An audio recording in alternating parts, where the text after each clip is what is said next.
I did hand out that final exam review, so it'll be Tuesday, 2:30 to 4:30 in here. So this is F-115. So that's what we got. Oh, is this pen not going to work again? Oh, that's not good. Okay, so it's Tuesday from 2:30 to 4:30 in F-115. What I have here is just what'll be on it, or what could be on it, might be a better way to say it. The first thing is the stuff that we've had since the last midterm. So that's centroid and moment of inertia, and I've got the problem numbers listed there.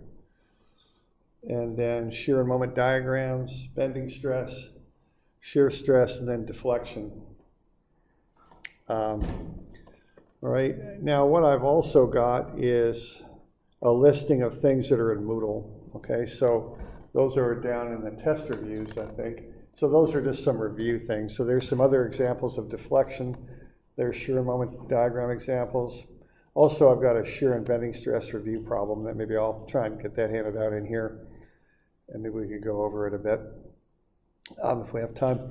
All right, so there it is in Moodle. Those are the test review downloads. So there you see a number of those things if you're online where you could download them. Okay, so those are the things since the midterm. So those will pretty much for sure be on the final, okay?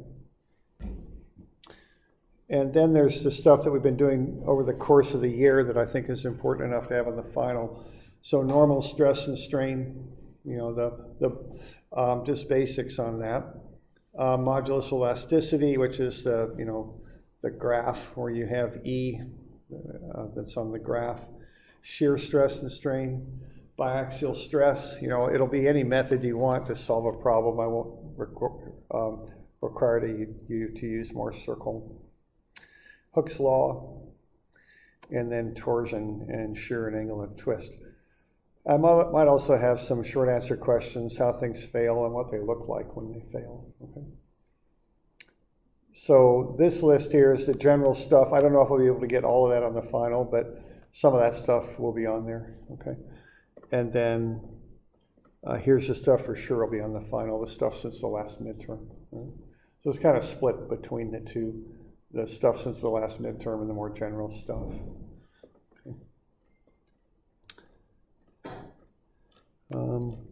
Also on there, this has normally been a spring class for me, so I've just got some advice about OSU. It's a little early, I know, for most of you, but it is something to be thinking about when you transfer over there. It's a little bit different environment. You know, I do encourage you to find people in your own major that you get to know here so you have a good study group when you're there. Roughly, it's about a 50-50 split over there. 50% of their students in the junior year have gone through OSU for all, you know, the previous 2 years. 50% have not. You do want to find a study group you can work in. You don't get the instructor time and access. You don't spend as much time in classes as you do here. This class would cover the same material, but it would be done probably 2 lectures a week of an hour and then a recitation session with somebody other than a main professor over there. So that's how this class would be structured. So you get kind of a sense of the pace is a little different there. And there's more of an expectation that you're learning things on your own. So I think when you go there, you just need to find a study group, hopefully, and learn their system and kind of adapt to that environment. You know, it works fine. Our students do quite well over there. You're well prepared to succeed there, but you do have to think about the transition and, you know, get used to that. You could well be spending more time on classes than you do here. Your GPA might drop a bit, but it's not, you know, don't worry about it. You know, our students do quite well over there, so. And again, I just put that list on there because most of the students used to take this class in the spring as opposed to the winter, so that's why that's there. All right. So I don't know, maybe we'll try and go through that 3D review problem, or not 3D, the beam design review problem. That might be a good thing to try and do here, maybe tomorrow if we have time. We'll look at it, okay? So the shear and bending stress review problem is what I mean by that. Okay. So that's a bit with that. If you have questions on this stuff, let me know today or tomorrow or Friday. I think maybe we want to get through deflection here today. So everyone has one of those one of those tables. Let me get the green sheet and I hand it out. That's what we're working on now. The first one was a fairly straightforward one. It was just adding the two cases together. So yeah, we had a cantilever. It is important that when you use the tables that you use the proper side of the table. And then there was a cantilever there with a distributed load and then a load at the end also. So we just took the two cases independently. We were able to figure out I pretty quickly and E. And then we just went ahead and found the angle or slope, whatever you want to call it, and the deflection. And we just added them together to get the totals. Okay. So let's look at a couple more advanced problems here this time. Are there any questions on what we did yesterday?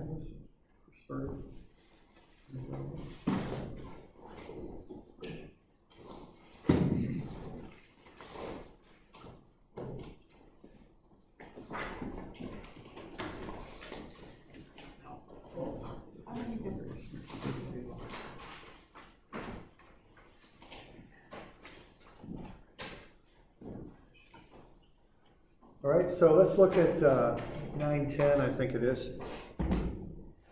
So this one's a little bit more advanced than the other. What we have here is an overhanging beam.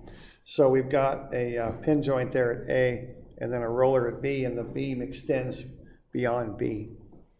So let's find the slope at B and the deflection at C. You're given E and I on this. And we want to go ahead and work through this one. All right, now we do have a simply supported beam table and we've got a cantilever table, but we don't have an overhang, so we're going to have to kind of work through that, okay? So let's figure out how we're going to do this. We're going to have to treat the section from A to B as a simply supported beam. So what we're going to do is look at the effect of the overhang from B to C on that simply supported beam. And what it's going to do, it's going to cause a moment, a clockwise moment there that's twisting about point B. So we're going to have to figure out first what that is. So what's the moment caused by the 4 kilonewtons per meter there over the 3 meter span? Okay. Yeah, it's 18,000. So we're going to take the 4,000 newtons per meter, 3 meter span. But then what we would want to do then, we get that load, which would be 12,000 newtons, and then apply it at the centroid of that distributed load there, which would be 1.5 meters over. And when we take the 12,000 newtons times the 1.5 meters, we get 18,000 newton meters clockwise. So that's the first thing we're going to do. And this is kind of the standard way to handle these overhangs. Okay. So what we've got is what I'm showing here below. We've got basically to find this angle at B, we're going to use a simply supported beam with couples on it. All right. Now, if you look at that table, we've got simply supported beams with a couple down at the bottom. Now, be sure you're on a simply supported beam down at the bottom there. And we've got the moment at A and B. And we can find what the slope is at A and B. The slope adjacent to where the moment is turned in. And that's how I would think about point A there on your table, as being adjacent to where the moment is. That's ml over 3 EI. Okay, so this is ml over 3 EI here. And then the angle at the spot where that is opposite where the moment is turned in. So the opposite side, which would be point B here. This is the side here where the moment is not turned in. It's adjacent or opposite. I'm sorry, it's opposite from the side where the moment is. That would be half of the angle on the adjacent side. It's ml over 6 EI. So we got ml over 3 EI, which is next to where the moment is, versus ml over 6 EI, which is on the side where it isn't. Okay, the opposite side. And that makes sense, you know, right where you turn this moment in, I would expect to have a pretty dramatic downward turn, and then that beam would kind of slowly flatten out on the way back. So I would expect that angle at A to be greater than the angle at B, okay? So if I have this, this beam here, and right where I turn the moment in, that's where I would expect the slope to be greatest, next to my hand, this hand here, because that's where I'm going to turn this thing. That's more extreme slope there than I'm getting when it kind of recovers over here on my right hand on your left side. Okay? You all with me there? That makes sense, okay? So it's ml over 3 EI versus ml over 6 EI. All right? So what we're going to do then is figure up how each of those moments affects the angle at B. So when we look at the 72,000 Newton meters, which is turned in on the left at A, is that going to be the adjacent formula or the opposite formula to find the effect at B on that one? What do you think? So which formula would we use? Yeah, opposite? We're opposite. We're not right where that 72,000 Newton meters is being turned in. We're on the opposite side, okay? So that's why we would use the opposite formula. Okay, so that'd be, the moment is 72,000 Newton meters times the length over 3 EI would be the thing on that. And what we would get out of that then would be 0.0045 radians. All right.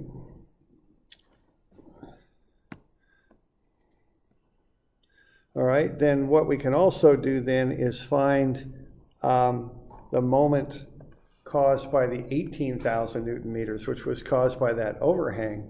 Now that is adjacent, that is next to where the moment is turned in.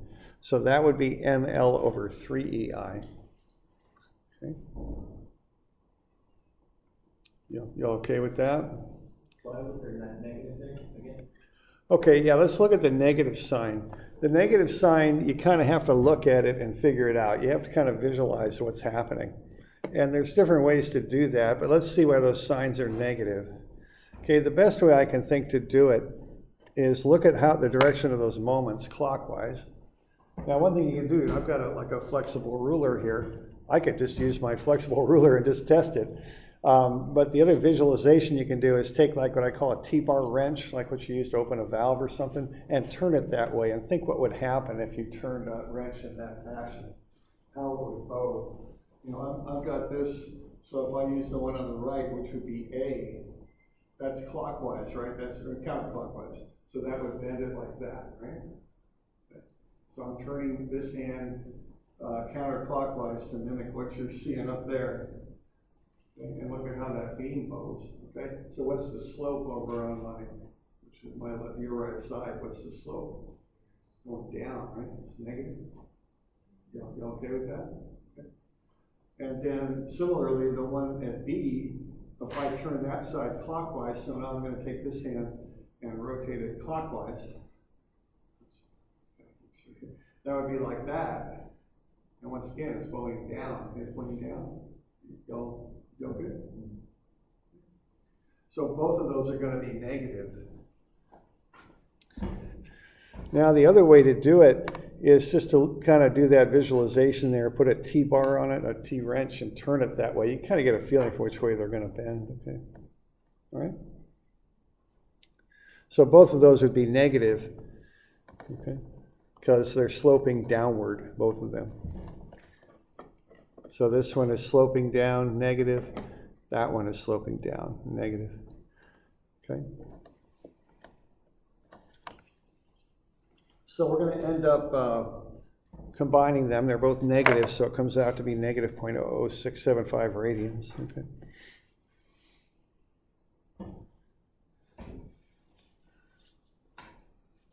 So we got any questions on that?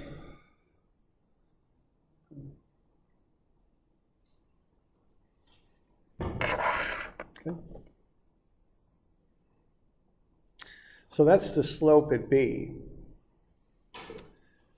Now, if that's the slope at B, we have this overhang, and we want to find delta of C on the end of the overhang. So what I would do here is I would look at that slope, all right, and it's negative 0.00675. And what I would do then is that's a slope, okay? Now, what slope is slope, and I don't have a pen here right now, so this will be a little slow, but slope is delta y over delta x, right?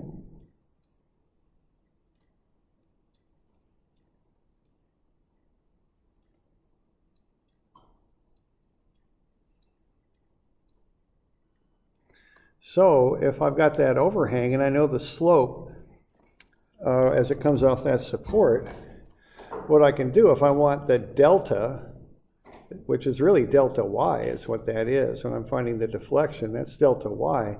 What I would do, I'd take the slope times delta x, okay?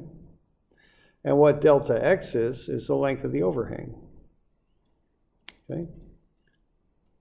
So if I just take whatever I got for the slope, which for me is negative 0.00675, if I just multiply that by delta x, that'll get me how far down the end of that beam will turn, how far down it'll go, all right?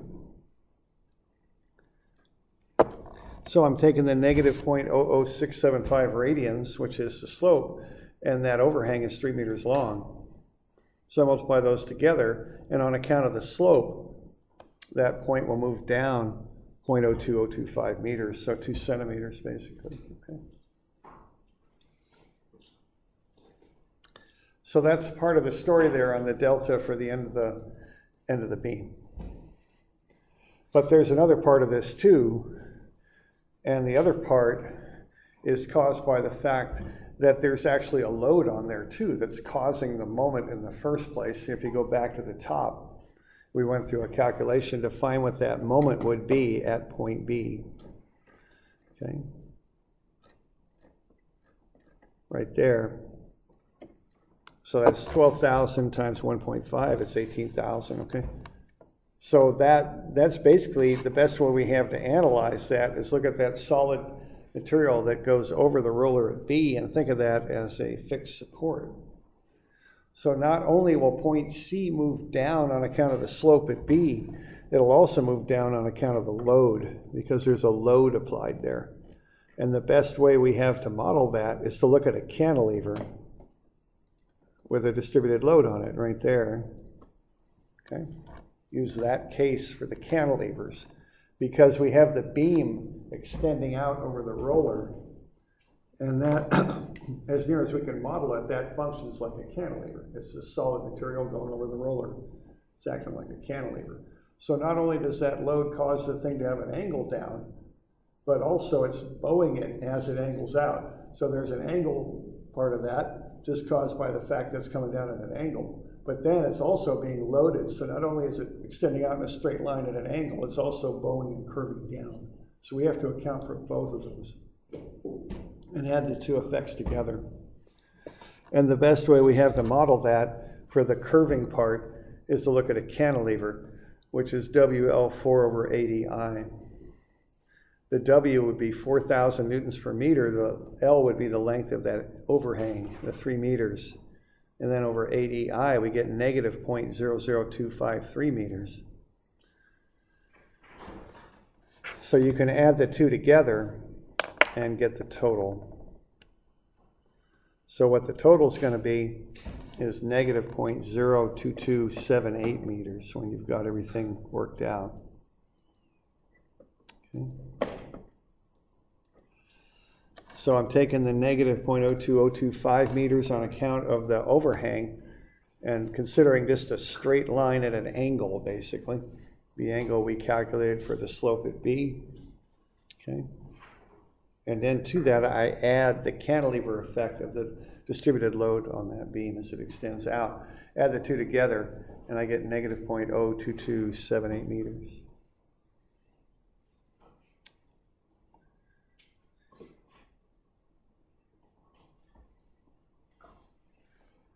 We got any questions on that? We doing all right?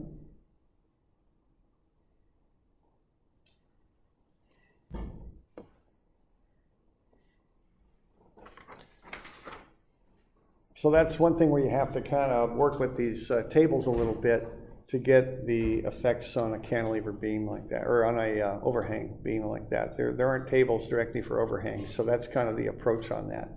You look at what's happening on the overhang, convert that into a moment, and then use those, or a couple, whatever you want to call it. In our case, that was 18,000. And then use the effects of that 18,000 on the end of a simply supported beam and find the angle or slope, which, remember, a small angle in radians and a slope is pretty much the same thing. Then look at the effects of that slope or angle on the length of the overhang. You're just considering that to be like a straight line extending out at that slope. So you take the angle at B or the slope at B, whatever you want to call it, times the length of the overhang. That gets you part of the delta. Okay, right there.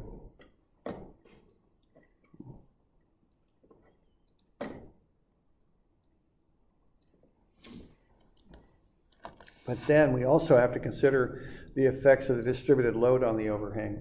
That's going to make the beam curve down. Okay, so you have to consider that too. So you're going to take those two effects and add them together. The straight line extension at the angle, which is just the angle times the delta x, plus the effects of the load curving the beam down. Okay. So that's one approach there that you might run into that's a little bit more advanced use of the tables for overhangs. So we good with that? Okay.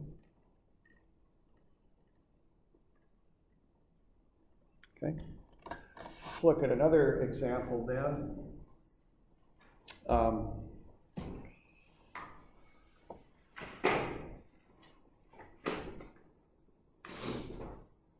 This is on 914.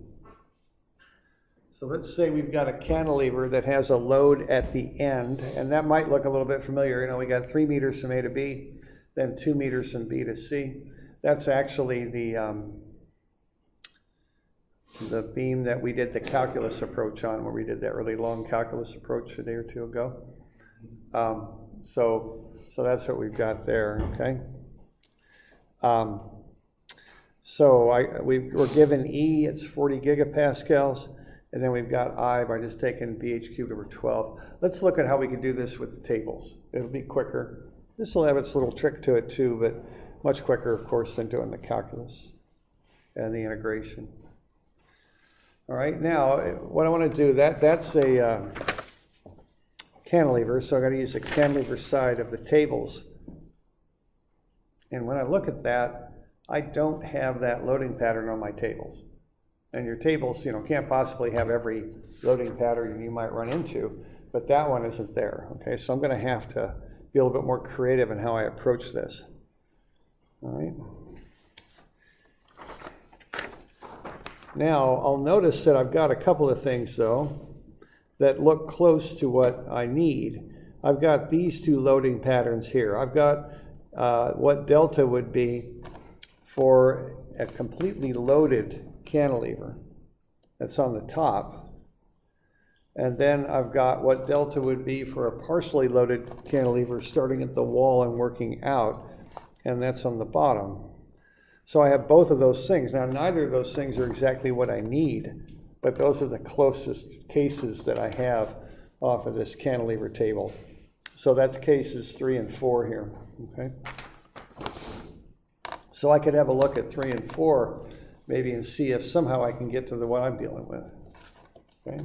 Check 4 and 3. There you go, yeah. So you can do subtraction with tables.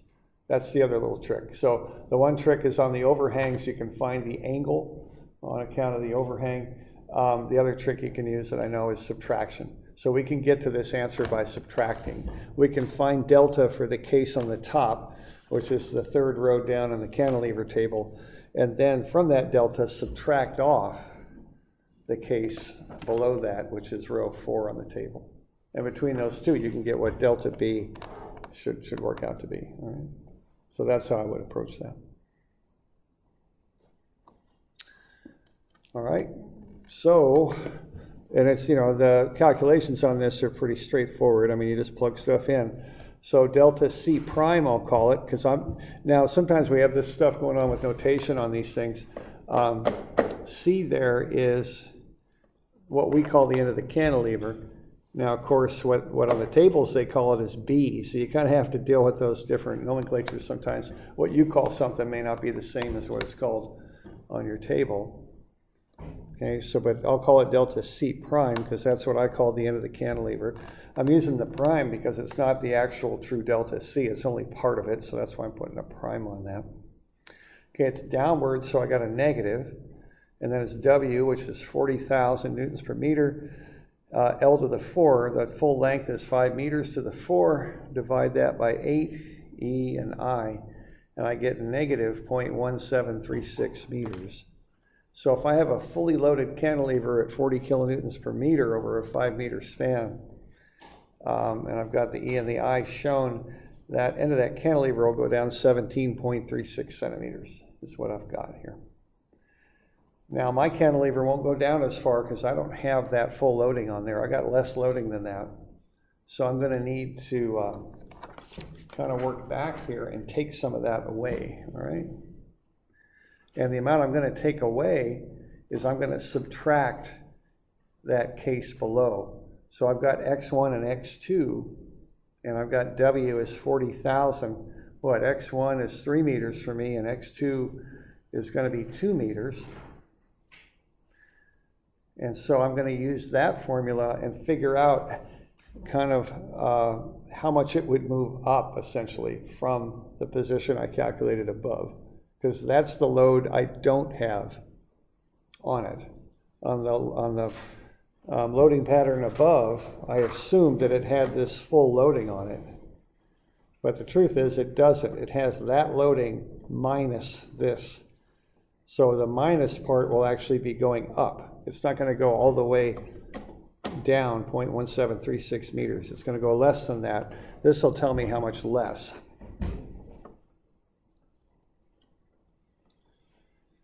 All right, so I'm going to go 40,000 times X1, which is 3 meters to the 4 over 8EI. And then to that, I will add 40,000 times 3 meters cubed over 6EI times the length of the extension, which is 2 meters. That extra X2 is 2 meters. Okay.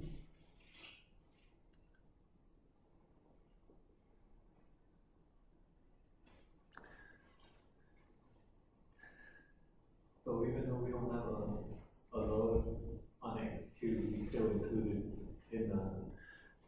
Right. Yeah, I do. Or you do.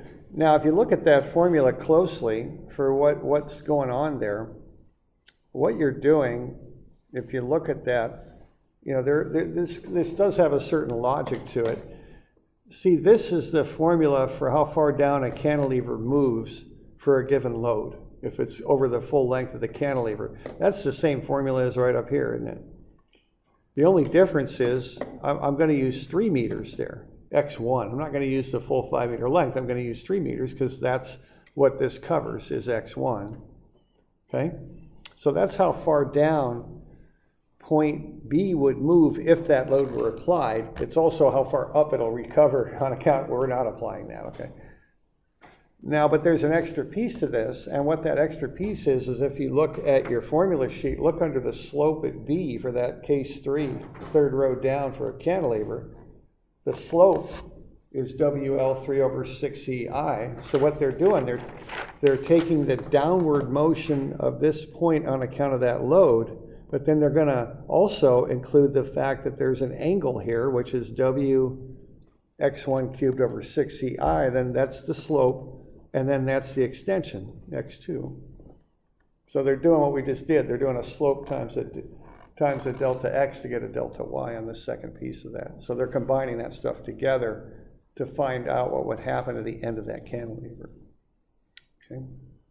That's the logic behind what's going on with that formula. All right. So what we've got now is we've got delta C prime is negative 0.1736. That's on account of a fully loaded cantilever, which we don't have. The delta for B, for that partially loaded cantilever, is 0.0425. That is what is not happening. That's what we're taking out of the case above. So we just go down 0.1736, but then we realize we've gone down too far. We need to come back up by 0.0425, and we get negative 0.1311 meters. Okay. So that's the kind of the deal with that one.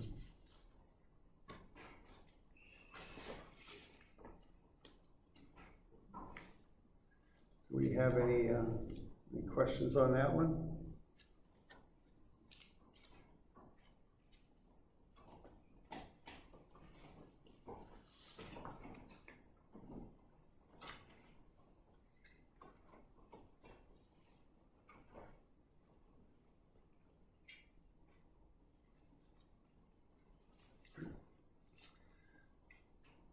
So that's doing one of these by subtraction, basically, is what's going on there.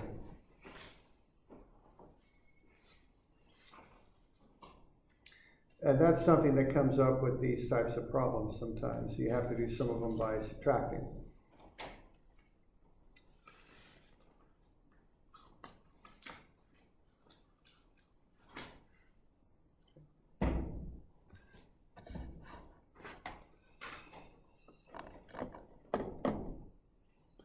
All right, so that's a bit more of that delta sort of stuff.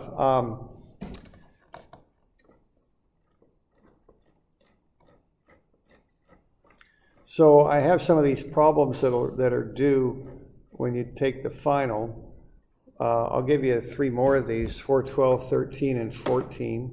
These are more of these delta problems. So I'll have a delta problem on your final. So what we'll do, we'll probably go over these maybe Friday, and I'll have keys posted for these if you want also.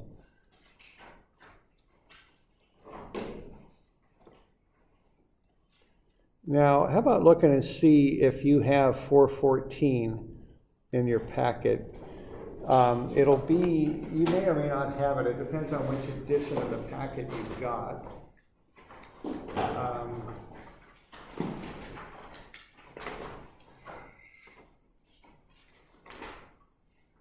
It'd be page 30D if you have it. If you don't, I've got copies. So why don't you let me know? And also for those of you online, page 414 would be page 30D. If you don't have it, I've got the thing in Moodle where you could download it. But if you've got a newer edition of the packet, it's in there. So it'd be page 30D is what it would be. 30D. Good. It's 2 triangular rows. Do you have 30D? Yeah.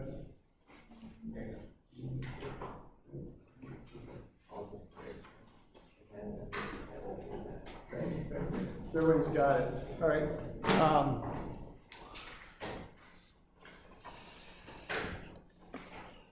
All right. So that's page 30D for 414. So if you don't have it, you can download it in Moodle. I think actually I've had this problem in the packet for a while now. I wouldn't be surprised if you have it. But if you don't, you can just download it. That's at D there. Like I said, my pen isn't working, so I'm not doing very well with that. But that's at D. That's that last figure. This is kind of a hard one to make with your mouse because my pen isn't working. There we go. That's as good as I can do with a D. All right.